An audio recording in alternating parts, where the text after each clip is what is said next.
La plupart des auteurs du Moyen Âge qui nous ont transmis les légendes du roi Arthur se sont retranchés derrière des ouvrages qui existaient, disaient-ils, bien avant eux, et des contes populaires que des générations se transmettaient de bouche à oreille. C'est cette épopée qu'il convient d'essayer de reconstituer en respectant le cadre traditionnel celtique, c'est-à-dire celui du VIe siècle. En ce temps-là, l'île de Bretagne était envahie par des bandes de Saxons qui s'établissaient partout dans les régions orientales. Dans la forteresse de Kélevik, en Cornouailles, il y avait un seigneur dont l'histoire n'a pas retenu le nom, qui avait un fils et une fille. La fille s'appelait Anna et on avait nommé le garçon Arthur parce qu'il était très laid et qu'il ressemblait à un ours. Lorsqu'Arthur eut atteint l'âge adulte, il décida d'aller combattre les Saxons et Kay, qui ne voulait pas quitter son frère d'adoption, partit avec lui. Kay était un homme précieux, aussi grand que l'arbre le plus élevé de la forêt. C'est au cours de leur premier combat contre les bandes saxonnes qu'ils rencontrèrent un guerrier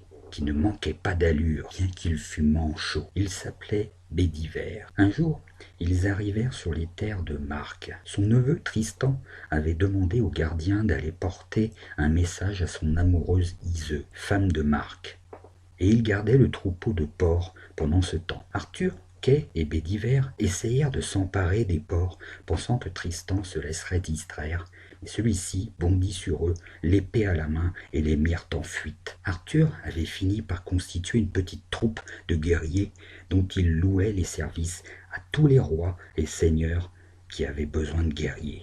Il avait fourni ses hommes en chevaux rapides de façon à ce qu'ils puissent aller n'importe où. Il y avait là Hyder, le tueur d'ours, et